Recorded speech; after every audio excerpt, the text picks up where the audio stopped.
بسم اللہ الرحمن الرحیم۔ السلام علیکم ورحمۃ اللہ وبرکاتہ۔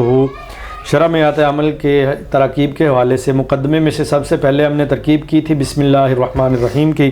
آج اگلی ترکیب کریں گے، وہ ترکیب کافی لمبی ہے۔ الحمدللہ علی نعمائہ الشاملۃ وآلائہ الکاملۃ والصلاۃ علی سید الانبیاء محمد المصطفیٰ وعلی آلہ المجتبیٰ۔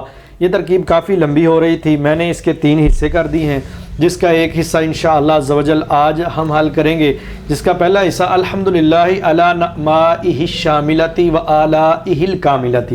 اس کی ترکیب کریں گے اور اس کے 22 پوائنٹ بنتے ہیں۔ اب پوائنٹ ہم شروع کرتے ہیں بسم اللہ سے۔ الحمد ہے، الحمد جو ہے وہ مبتدا بن جائے گا، کیونکہ جملے کی ابتدا اس سے ہو رہی ہے اور یہ اسم ہے، اور اسم سے جب ہو تو وہ مبتدا بنتا ہے۔ آگے ہے للہ، للہ کے اندر لام جو ہے وہ حروف جارہ میں سے ہے، لام جار ہو جائے گا، اور اس کے اندر اللہ ہی اسم جلالت مجرور ہو جائے گا۔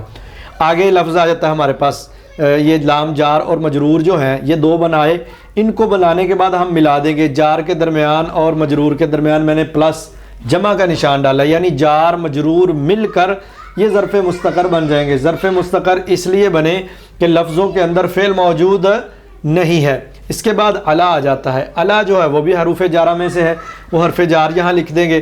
5ویں نمبر پہ آئیں گے نعمائہ، نعما جو ہے وہ مضاف بنے گا، اور اس کے اندر جو ہا ضمیر ہے وہ مجرور متصل ہے، لیکن یہ ہم بنائیں گے مضاف الیہ، کیونکہ ہمیں مضاف کے بعد مضاف الیہ کی ضرورت ہوتی ہے۔ وہ مجرور متصل مضاف الیہ اس لیے لکھا جاتا ہے کیونکہ مجرور اور مضاف الیہ کا اعراب ایک ہی ہوتا ہے، اور یہ ویسے ضمیر جو ہے وہ ضمیر مجرور متصل کی ہے اور یہ مضاف الیہ بن جائے گی۔ اس طرح مضاف الیہ مل کر مرکب اضافی ہو کر نعمائہ جو ہے ہمارے پاس موصوف بن جائے گا۔ پھر آگے آ جاتا ہے الشاملۃ، الشاملۃ کے اندر الف لام جو ہے وہ تعریف کا ہے، اور شاملۃ جو ہے وہ اسم فاعل ہے، اس کے اندر ہیا ضمیر فاعل نکالیں گے۔ اسم فاعل اور فاعل مل کر شبہ جملہ اسمیہ ہو کر نعمائہ کی صفت بن جائے گی۔ موصوف صفت مل کر، اب دیکھیے 10ویں پوائنٹ کے اندر کہ یہ ہمارے پاس موصوف بنا تھا، اب یہ صفت بن گئی ہے۔ موصوف صفت مل کر ہمارے پاس معطوف علیہ بنیں گے، کیونکہ آگے واو عاطفہ آ رہا ہے، اگلے جملے کے اوپر عطف ہو رہا ہے۔ واو عاطفہ ہے اور اس کے بعد آلائہ، جیسے ہم نے نعمائہ کہا تھا ویسے ہی آلائہ ہے، اور ویسے ہی الکاملۃ، جیسے نعمائہ الشاملۃ کی ترکیب ہے ایسے ہی آلائہ الکاملۃ کی ترتیب ہے۔ اب دیکھیں آلائہ یہ ہمارے پاس مضاف بن جائے گا، اور ہی ضمیر جو اس کے اندر ہے وہ مجرور متصل ہے، ہمیں مضاف الیہ کی ضرورت ہے تو ہم اس کو مضاف الیہ بنا دیں گے۔ مضاف الیہ مل کر یہ اب موصوف بن جائے گا، جیسے نعمائہ موصوف بنا تھا ایسے ہی آلائہ موصوف بن جائے گا۔ الکاملۃ کے اندر جو ہے الف لام تعریف ہے، کاملۃ جو ہے اسم فاعل ہے، اور اس کے اندر ہیا ضمیر ہم فاعل نکالیں گے۔ اب ہمارے پاس اسم فاعل اور ہیا ضمیر فاعل ہے، تو اسم فاعل اور فاعل کو ملا کر آلائہ موصوف کی ہم بنائیں گے صفت، اور موصوف صفت مل کر پیچھے ہمارے پاس معطوف علیہ بنا تھا، تو ہمیں اب ضرورت ہے معطوف کی، تو موصوف صفت مل کر ہمارا معطوف بن جائے گا۔ تو معطوف علیہ اپنے معطوف سے مل کر جو پیچھے ہمارے پاس الا جار رہ گیا تھا اس کا مجرور بن جائے گا۔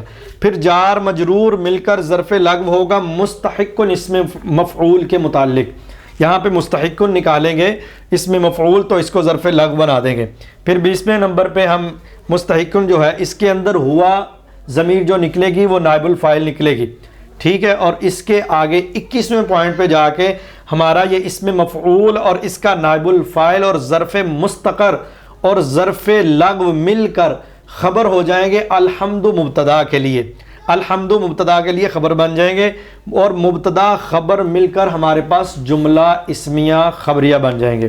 آج کے سبق کے اندر اتنی ہی ترکیب ہے، اگر اس کے اندر کوئی کمی ہو، سمجھ نہ آئی ہو تو آپ کومنٹ کر کے مزید مسائل اس کے حوالے سے پوچھ سکتے ہیں۔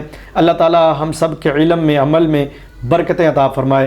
السلام علیکم ورحمۃ اللہ وبرکاتہ۔